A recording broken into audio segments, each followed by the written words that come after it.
time. And go tenyo. Oh, what a time. This is the voice of the Patriot, where we speak truth to power.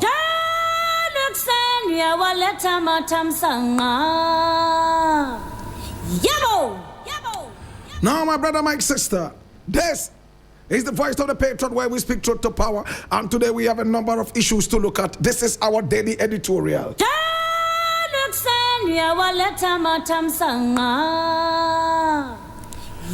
Now, the very first story we are looking at today is taken from Ghana Web, and it says King Agyapong has signed his political death warrant. And this is Maurice Ampaw speaking.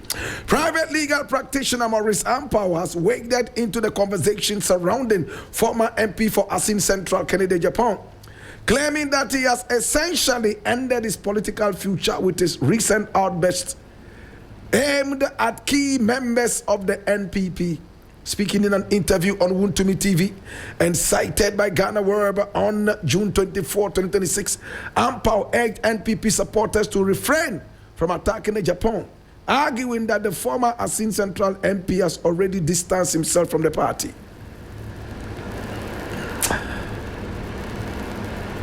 Regarding the issue of Kennedy Agyapong, I would like to plead with party members to stop attacking him, because no matter what, he is gone already. His spirit is not with the party anymore. According to Ampaw, the former Legislators Association with Businessmen, Oti Bonsu, could further weaken his political standing within the party.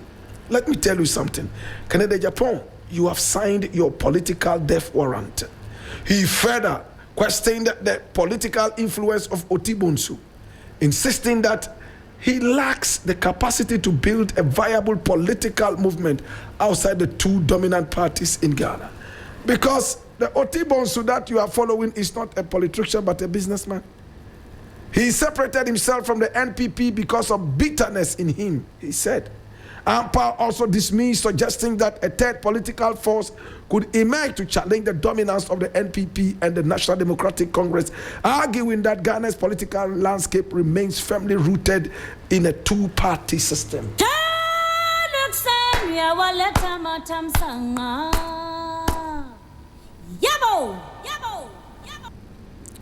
When you live in a country where speaking the truth is antagonized, where speaking the truth is loaded, this is what you get. What did Kennedy Agyapong say that was not the truth? Do we have courts in Ghana?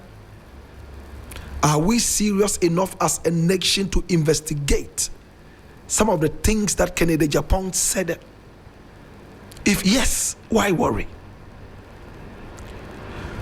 Now, the political landscape in Ghana is nothing but an occultic movement.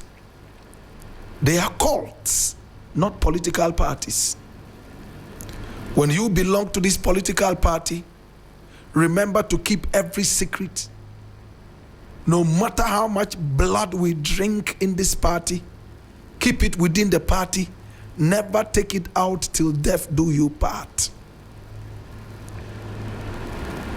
Whatever we do in this political party, the stealing, the murder, the bloodshed, don't ever voice it up anywhere. My brother, my sister, what is the difference between this and a cult?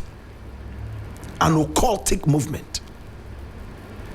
I thought political parties were supposed to come together to share ideas and to look at the forward movement of the nation. It's supposed to be a clash, a battle of ideas, intellectual discourse, commonsensical discourse.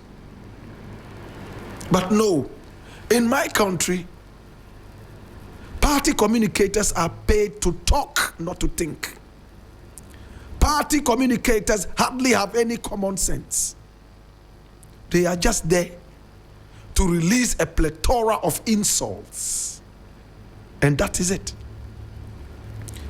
Kennedy Agyapong said that his party, the NPP, could not finish even one hospital under the much touted Agenda 111. True or false? He said the contracts that were given were all given to party members who in turn sold the contracts for kickbacks. And he even gave an example that somebody gave his wife a contract, sold it to her for an 11% kickback. Is it true or is it false? Weak minds will sit on radio and TV and say, oh, that is the end of your political career.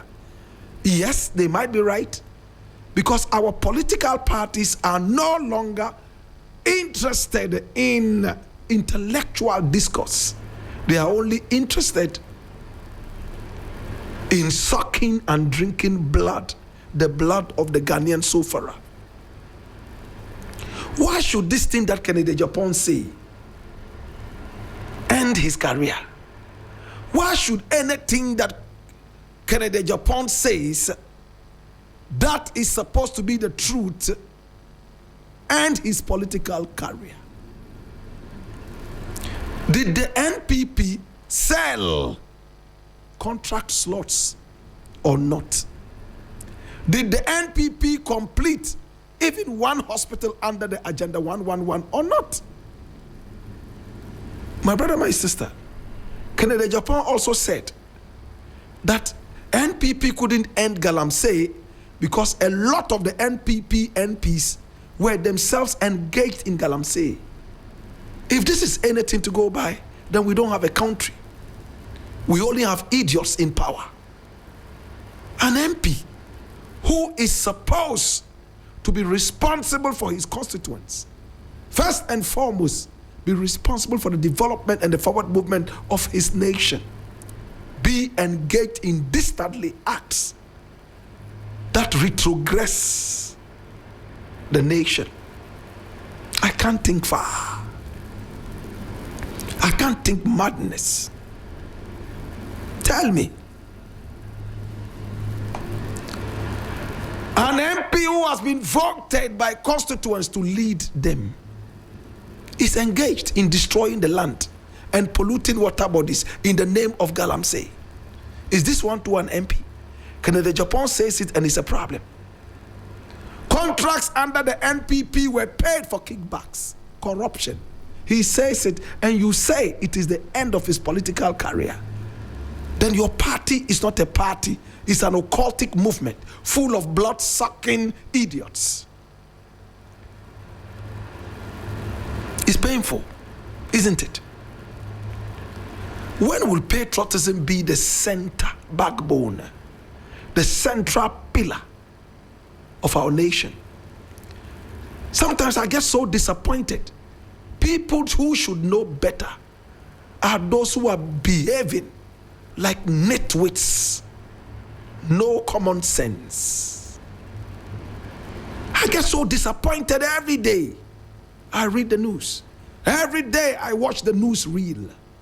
I am shocked.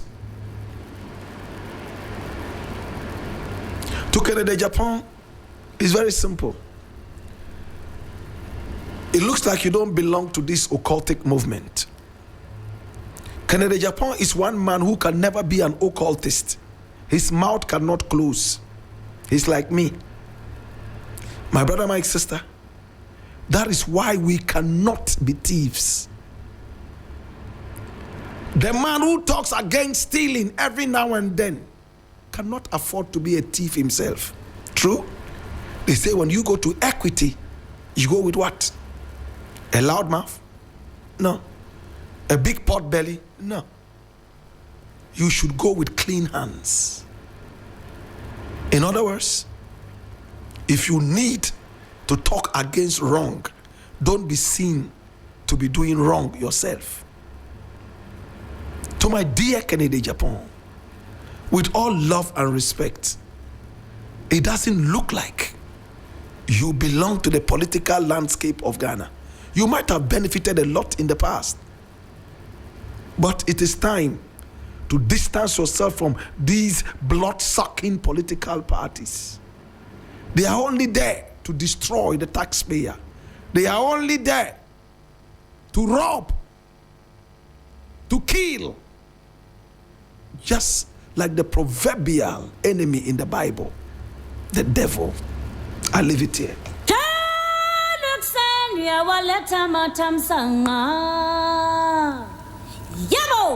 The next thing I want to look at is taken from My Joy Online.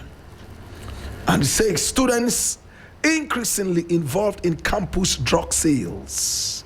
NACOC Deputy Director.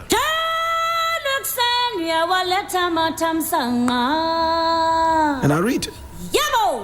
The Deputy Director of the Narcotics Control Commission, NACOC, Alexander Chumberima, has cautioned that the illicit drug trade has become increasingly common in tertiary institutions and trading colleges across the country.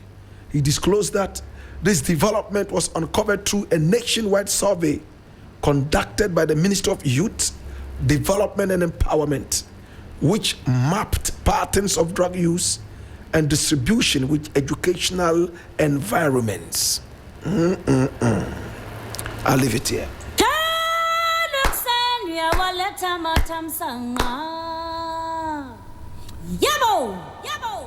My brother,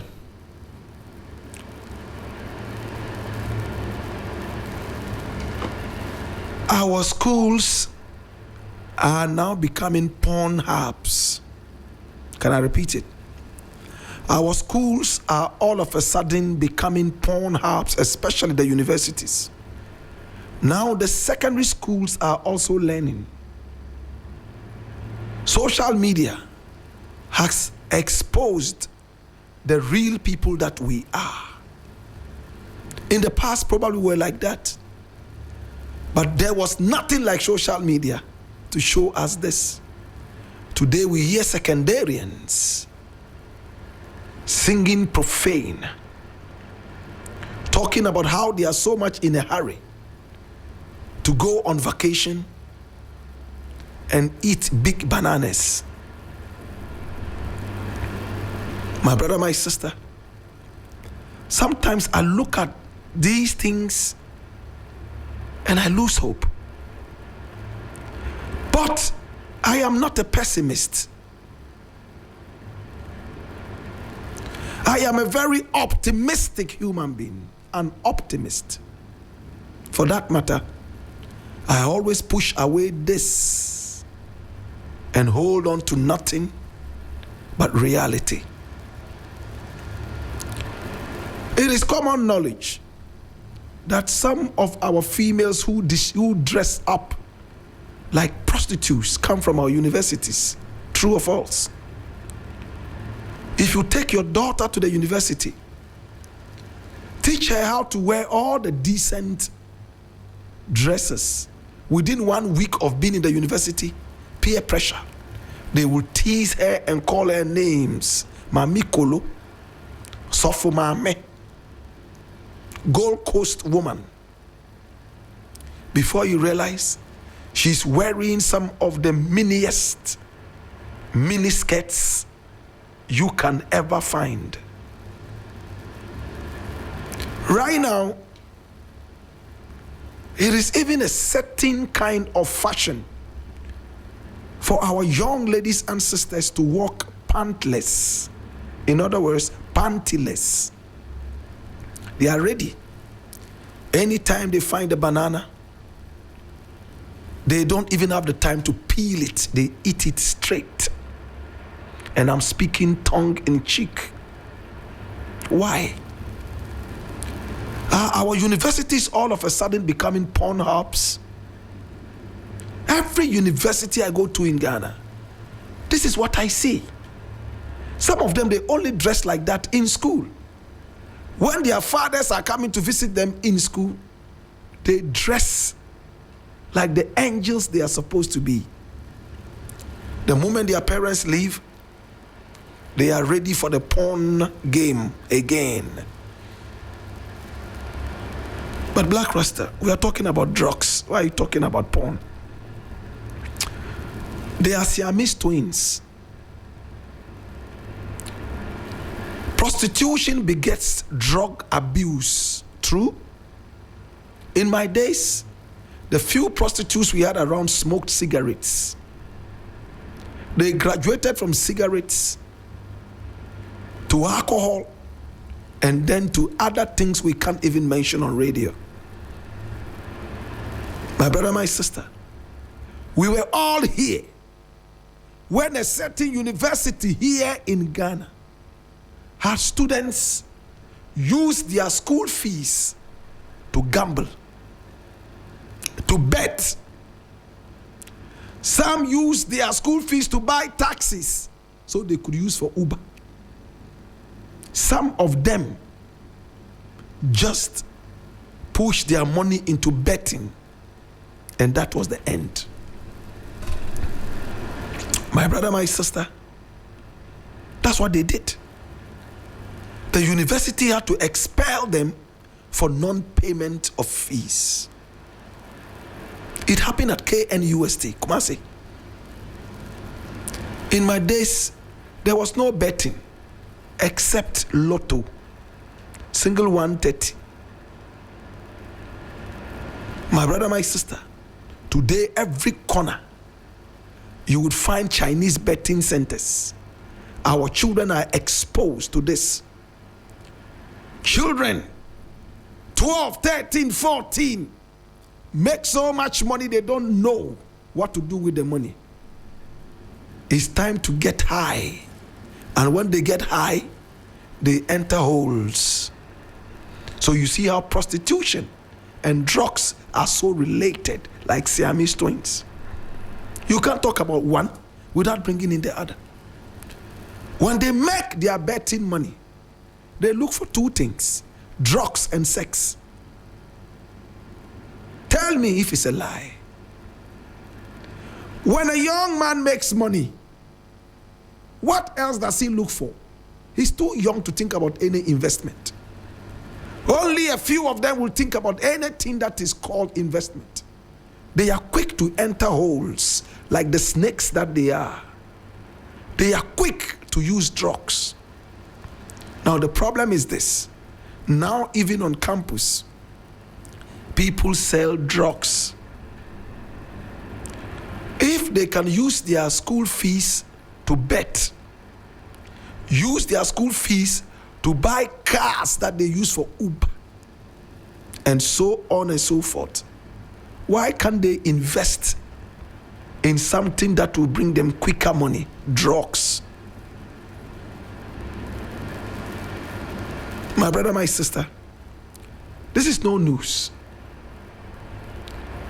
There is no school in Ghana that does not have a particular person or a number of people they can go to and get high. Same way, there are people who are also recruiting young girls for, what is that thing called? Call something. My brother, my sister, they become call girls. Hook up, that's the word I was looking for. Today when you start talking about this, oh, stay away from drugs, keep yourself chaste, they see you to be colo. Oh, your eye no tear. In this time where you did there, you say what? So the students are mostly high. Marijuana no longer makes them high. Marijuana is like cigarettes to them now. You know what makes them high? Red. You know what makes them high? Some things whose names I am ashamed to even mention on radio. And it brings tears into my eyes because I have children. I don't know who they will fall victim to in their journey. How can this problem be dealt with? Again, it points to one and only one thing: responsible tuition, responsible tutors, and responsible home upbringing.